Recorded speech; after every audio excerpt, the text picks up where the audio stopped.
అస్మద్గురుభ్యో నమ. మనకి ప్రతి ఒక్కరిలోనూ కూడా మనలో ముఖ్యంగా ఉండవలసిన మంచి గుణం, మొట్టమొదటి గుణం కృతజ్ఞత కలిగి ఉండడం. అంటే చేసిన మేలుని మరిచిపోకుండా గుర్తుంచుకోవడం. అంతేనా? ఎవరైతే మనకు చిన్నదో పెద్దదో ఒక ఉపకారం చేశారు అంటే దానికి తగినట్టుగా వారికి ఎప్పుడు మనం ప్రత్యుపకారం చేస్తామా, ఎలా చేయాలా అన్న ఆలోచన కలిగి ఉండాలి. దీన్నే భగవంతుడు మెచ్చుకుంటాడు. అదే కృతజ్ఞత లేకుండా ఉన్నాము అంటే కృతజ్ఞే నాస్తి నిష్కృతి, కృతజ్ఞునకు నిష్కృతి లేదు. దీని గురించి ఏం చెప్తారు? కృతజ్ఞత కలిగి ఉండడం ఎంత గొప్ప విశేషమో, కృతజ్ఞత లేకుండా ఉండడం అంత దారుణమైన దోషంట. ఎందుకని? సరే, మామూలుగా మనం అనుకుంటాం ఏదో ఒకప్పుడు మనకి ఏదో ఉపకారం చేశారు. నిజంగా చెప్పాలంటే కొన్ని సందర్భాల్లో కొంతమందికి అయ్యో వీళ్ళు పలానా సమయంలో నాకు ఈ ఉపకారం చేయకపోతే మా పరిస్థితి ఏంటి, మా పరువు పోదును, లేదా మా ప్రాణం పోదును, మాకు ఇంత మంచి చేశారు అనుకున్న వాళ్ళ విషయంలో కూడా అసలు చెప్పాలంటే జీవితాంతం వాళ్ళకి రుణపడి ఉన్నాము అని స్మరించుకోవాల్సిన వాళ్ళని, వాళ్ళ అవసరం ఇప్పుడు తీరిపోయింది, వాళ్ళతో మాకు అవసరం లేదు, ఎవరో ఎదురుగా ఉండి మాకు ఏదో చిన్న సహాయాలు మాకు చేస్తున్నారు, వాళ్ళు చాలు అని అనుకునే వాళ్ళు ఉంటారు.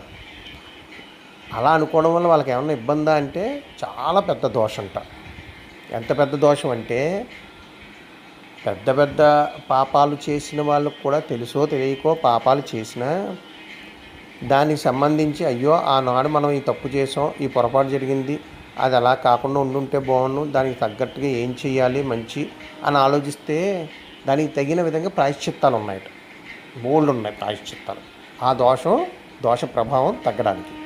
అదే కనుక చేసిన మేలును మర్చిపోయిన వాళ్ళు ఉంటారే, చిన్నో పెద్దదో మర్చిపోయిన వాళ్ళు ఉంటారే, వాళ్ళ విషయంలో అయితే మాత్రం అస్సలు ప్రాయశ్చిత్తమే లేదుట.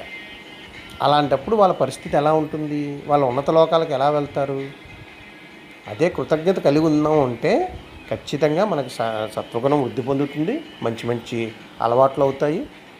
అలాంటి వాటిలో నిత్యము స్మరించుకోవాల్సిన వాళ్ళు ఎవరు అంటే మొట్టమొదట భగవంతుడు కరణకలేవరాలు ఇచ్చినందుకు, తర్వాత శాశ్వతానందాన్ని పొందే మార్గాన్ని చూపించే భాగవతోత్తములు, సదాచారులు, సద్గురువు, అలాగే మన ఈ జన్మ ఎత్తడానికి కారణమైన వాళ్ళలో తల్లిదండ్రులు, మన హితాన్ని కోరేవారు స్నేహితులు, అది కూడా ఏంటి ఉన్నదన్నట్టు చెప్పి తప్పు అయితే తప్పు, మంచి అయితే మంచి అని చెప్పగలిగిన స్నేహితులు, అలాగే మన శ్రేయోభిలాషులు, వీళ్ళు ఎప్పుడు వీళ్ళకి మంచి జరగాలి అని మన శ్రేయస్సు కోరేవారు శ్రేయోభిలాషులు.